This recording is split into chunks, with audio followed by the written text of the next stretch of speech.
나를 뇌물을 받아먹은 사람으로 비치게 하는 것은 도저히 참을 수가 없었고 순간적으로 참았던 분노가 치밀었다고 하는데 8시간쯤 조사가 진행됐을 때 대통령 나도 모르게 손을 확 뻗어갖고 테이블 위에 놓여있던 주셨다고 합니다. 원래 이런 분 아니잖아요. 상상이 안 갑니다 저는. 그러면서 박근혜 대통령께서 면전에 두고 이 두 조작 검사들 놈 앞에서 하신 말씀 듣고 싶죠? 공개하겠습니다. 네, 여러분 반갑습니다. 빵식이TV 빵식입니다. 여러분 도와주십시오. 많은 힘이 좀 돼주시고 아무런 세력도 없는 빵식이TV 여러분밖에 없습니다. 자, 아무튼 그건 그렇고 방송 본론으로 들어갈게요. 자, 여러분도 아시다시피 이 박 대통령께서 이 민주당의 압박으로 빨리 청와대 비우라고 그래서 청와대를 비우시고 삼성동 사저로 거취를 옮기신 이후에 대통령께서는 사저에 진짜 감옥처럼 갇힌 듯한 생활을 하셨고요. 사저에 도착한 지 3일 뒤인 3월 15일 검찰은 21일까지 서울중앙지검으로 출두하라고 이렇게 통보를 했고 박 대통령은 그 통보를 받으셨죠. 그래서 대통령께서는 6일간의 짧은 준비를 마치고 3월 21일 오전에 서울중앙지검에 도착하니 어떻겠어요? 분위기가. 당연히 취재진 등 많은 인파로 분배해 있었고 조사가 시작되기 전 이 노승건 중앙지검 1차장의 방에서 어색한 티타임을 가졌다고 합니다. 역시나 대통령께서 이런 역적놈들과 마주 앉아서 커피를 마실 기분이 있었겠습니까? 확 얼굴에다 부어버리지 않으면 다행이지. 당연히 요 커피잔, 찻잔에는 손도 대지 않으셨다고 합니다. 이 노승건 중앙지검 1차장 검사를 좀 소개시켜 드려보면요. 제가 탄핵의 진실원에도 말씀드렸겠지만 또 앞으로도 계속 얘기를 해야 돼요. 재심 청구가 들어가서 문재인을 비롯한 하수인들을 싹 다 집어넣어야 되니까. 기자들 앞에서 허위 브리핑을 한 역적 검사입니다. 중앙지검 1차장 검사면은 중앙지검장 바로 오른팔이야. 한동훈 이 비대위원장이 3차장이거든요. 1차장, 2차장, 3차장. 1차장이 가장 파워가 세죠. 아무튼 이 역적 검사가 뭐라 그랬느냐. 이 대국민을 상대로 기자들 앞에 허위 브리핑을 했다라는 건 전 국민을 상대로 대놓고 거짓말을 했다라는 거 아닙니까? 국민을 뭘로 보고 이놈의 자식이. 뭐라 그랬느냐. 독일의 최순실 집 쓰레기통에서 태블릿을 주었다고 최초로 거짓말을 한 그런 검사입니다. 뭐 제 탄핵의 진실에서 보시면 알겠지만 박 대통령을 탄핵시키는데 공헌했다고 올해 여기자상을 받은 심수미 기자 JTBC에 걔가 독일에 날아가고 최소원 씨 집에 쓰레기통에서 뒤져갖고 찾아온 거다. 둘이 말 맞추고 막 이렇게 얘기했던 카톡도 제가 다 공개해드리지 않았습니까? 그런 놈의 검사가 요 노승건 1차장 검사입니다. 한 가지 덧붙이자면 심수미 기자는 고용태하고 김성환인가?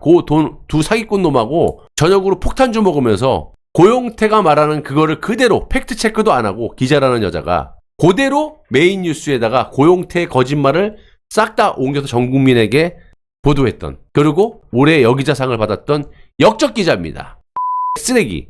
요거는 그냥 두면 안 되겠죠? 심수미 JTBC. 아무튼 이 노승건 1차장의 방을 나선 뒤 유영아 정창현 변호사와 함께 조사실에 들어섰고 검찰 측에서는 한웅재 이원석 부장검사가 이원석 검찰총장 지금 다 영전됐잖아요.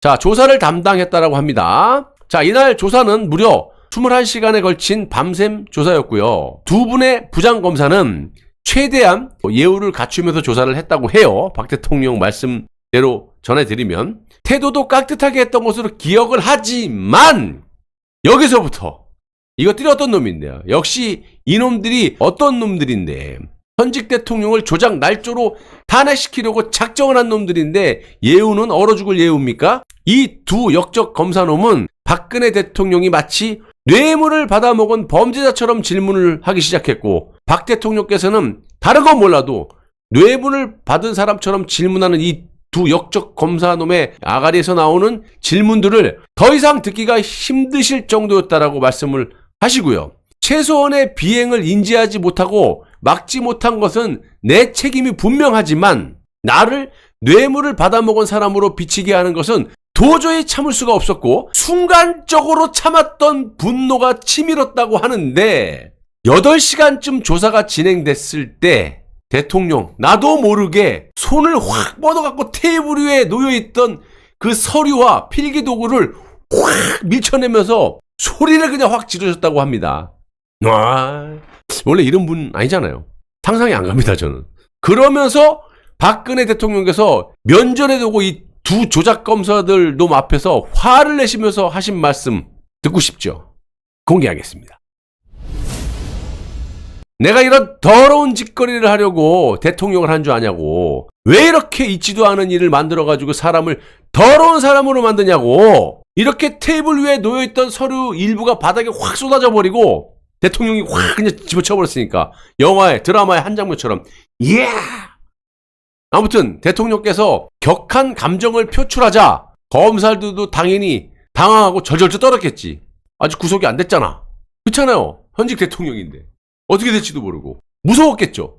그렇게 해서 조사가 중단됐고요. 그로부터 약 30분간 조사실 옆에 있는 공간에서 대통령께서 좀 마음을 추스리고 휴식을 취한 뒤 다시 조사실로 들어가서 이 두 역적 검사들에게 흥분해서 미안하다 라는 말을 전하시고 다시 조사를 받으셨다고 합니다. 이렇게 조사 열람을 마치고 새벽 6시쯤 검찰청을 나와서 귀가를 하셨는데 이렇게 장시간 22시간? 21시간을 장시간 조사로 심신이 지쳐서 사저에 도착한 뒤에는 아무것도 할 수가 없었다라고 합니다. 당연하죠. 이게 보통 일입니까? 결국 검찰은 예정대로 목표를 정해놓고 수사를 하고 구속 탄핵을 시켰는데 예정대로 3월 27일 구속영장을 청구했고요. 3월 30일 영장 실질 심사를 받기 위해서 서울중앙지법에 출두하기 전에 남동생이신 박지만 씨 부부와 함께 삼성동 집으로 왔다고 합니다. 자, 대통령 취임 뒤 단 한 번도 만나지 못했다가 탄핵으로 대통령직으로 물러난 후에 영장 심사를 앞두고서야 남동생의 얼굴을 처음 보는 대통령의 마음이 어떠하셨겠습니까? 정말 역대 대통령들이 자식이라든지 이 부인이라든지 친인척들이 다 헤쳐먹고 골로 가는 꼴을 대통령께서 두 눈 시퍼렇게 뜨고 다 보셨기 때문에 대통령이 되신 후 두 분 동생들마저도 청와대에 들어오지 못하게 하셨던 그런 분이 바로 박근혜 대통령입니다. 빌미를 아예 안 주려고. 그런데 이런 분을 뇌물죄로 엮어가지고 탄핵 구속을 시킵니까? 노무현은 이 권양숙이가 받아쳐먹은 게 명백한데 경제 공동체가 명백한데도 노무현이 받아먹지 않았다는 이유로 뇌물로 인정이 안 돼가지고 탄핵이 기각돼 버렸고 그 역풍을 받아갖고 얼마나 그 이해창 총재가 역풍을 맞았습니까? 그거를 또 되살려 놓은 게 박근혜 대통령이에요. 선거 보름 남겨놓고 20, 30% 민주당에게 지고 있는 거를 보름 만에 그냥 홀딱 뒤집어갖고 국회 배지를 다신 거 아닙니까? 대구 달성에서. 그때부터 이제 파란만장한 정치 인생이 펼쳐졌었지만 좋은 일을 하고 정말 개혁도 하고 국가와 국민에서. 근데 이 기득권에 의해서 무너지셨던 거죠. 아무튼 이 박근혜 대통령은 이 노무현은 저렇다 치고 박 대통령은 피 한 방울 섞이지 않은 이 최소원 씨와 경제 공동체로 엮여가지고 구속까지 돼버리고 이게 뭔 놈의 법이 이렇습니까? 법이라는 게 여기다 붙이면